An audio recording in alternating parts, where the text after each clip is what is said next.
Hello everyone and welcome to Coffee and Conversation with Kristen. So today I want to give a shout out to my best friend Christy, who got me this cup that says Gold Digger, right? And coffee cups I'm a big fan of. I'm a big fan of when they have fun sayings and things like that. And this is perfect because you have to have goals in life, right? You got to keep digging for them and digging for them. So one of those things I wanted to talk about today in the Gold Digger category is homeownership, right? And how do we get to that goal for you?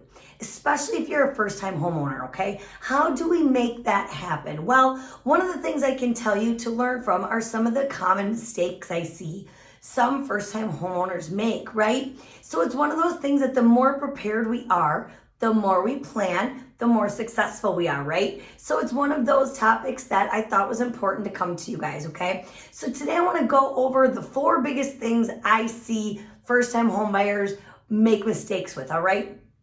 1, they're rushing to get pre-approved. They woke up one morning and decided, today I'm going to be a homeowner, right? They have nothing prepared. They have no paperwork prepared. Their bank statements aren't in line. Maybe they just got a big bonus or paycheck, so they think, yes, it's time. But their financials for the last few months haven't been together, okay? So one of the mistakes I see is exactly that, rushing into it. Don't rush into this. Home ownership is huge. Make a plan, get with a lender, maybe even 2. Start your pre-approval process. Really talk through it and get a plan going. Here's one of the biggest reasons why I see mistakes happen.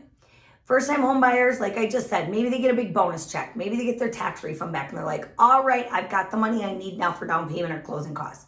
However, last month their bank account showed a negative. And the month before that it showed a negative. Or maybe it showed $100 in their bank account, right?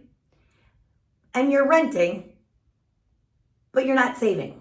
So what that tells an underwriter who's going to be looking at that is their savings stability month over month isn't great. Even though they have the cash at this exact moment, they're proving to us through past bank statements that they're usually overdrawn, okay? A lender or an underwriter is going to see that as a big red flag. Make sure all your finances are in line. Make sure you're putting a little bit away every month to show that stability of being able to make that payment. Now, second thing that rolls right into this that I see is first-time home buyers not being prepared for the rest of the bills that come with being a first-time home buyer. What else do I mean by that, right? Well, when we rent, sometimes maybe you have to pay a utility bill, maybe not. Maybe you have to pay your heat and electric, but you don't have to pay your internet or something like that. I know there's a lot of different deals out there right now, okay? When you're a homeowner, you have to pay everything on top of the house payment. So what I hear a lot is, oh, Kristen, that's great. That's only like a couple $100 more than my rent right now. But the last 2 months you were overdrawn and we haven't even begun to pay electric, water, internet, any of those things. We haven't grocery shopped. We haven't done a lot of those insurance, things like that, okay? So that's where it may feel okay, or you may think, yeah, no problem, I got this payment. Do you have the budget in line for the rest of it? Don't make that mistake. Before you talk to a lender, get your budget in line, okay? What do you pay every month? What is an affordable payment for you, including all those bills? Not what your house payment would be. If $1,000 is a month is what you're comfortable paying, including gas, electric, internet, maybe your house payment should be somewhere around $700 to $800 a month. See what I'm saying? So just put that budget in line. That's huge so that you're prepared when that first payment comes, okay? Third, assuming you won't qualify. Now, you've made this budget and you come down to it and you're like, oh, I only really want to be able to spend $500 or $600. There's no way I'm going to qualify. There's no way I'm going to find a house for that. Buzzer. And I know that's not the best buzzer in the world, but what I am saying is you're wrong. You still may very well qualify. I've got people right now with taxes, with insurance, with the private mortgage insurance, 3% down, buying, around $100,000 or a little less, still finding decent homes. They're out there, guys. They may not check off every single box you want in a home, but it is home ownership, meaning that you're going to start investing in yourself. You're going to start investing in that home. Maybe it's a little bit of a fixer-upper, and that's okay. That's going to be called sweat equity. Fix that house up, and I promise you, you're going to be further ahead than some of those who are buying houses that look brand new. That's a lost art right now in the home ownership world. So keep that in mind. But those houses do exist, okay? Fourth, spending at your budget or higher, okay? First-time home buyers is really big when your lender pre-approves you. And let's say your lender says, okay, you're approved to buy a $125,000 house.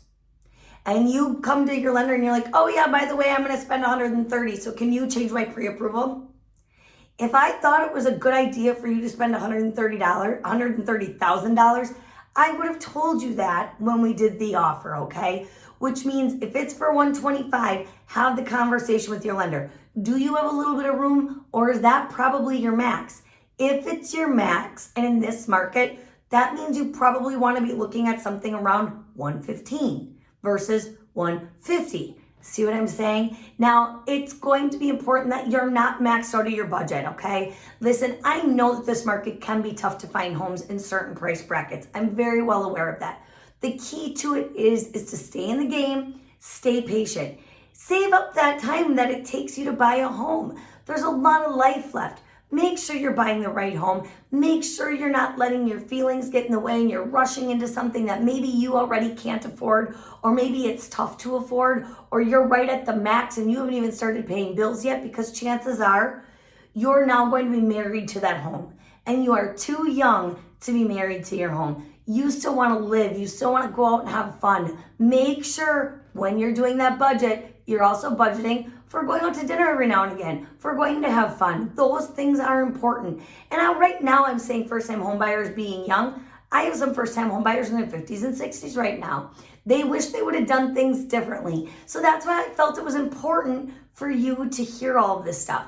Be prepared. That's the biggest thing you can do right now to win in home ownership, especially if you're younger or older. It doesn't matter. Just be prepared. If you have any questions on any of this, you want some more tips, feel free to drop comments below. You know my contact information is below as well. Feel free to reach out anytime and we can walk through that. Happy to give you a second opinion. If you have ever been turned down by a bank, please give me a call and let's just do a second opinion. Maybe there is an option for you out there. Just don't assume that means you don't qualify with every bank. Thank you so much for listening. My name is Kristen Ambos. I am licensed here throughout the Midwest and would love to help you work your way into home ownership. Have a great day, everybody. Bye-bye.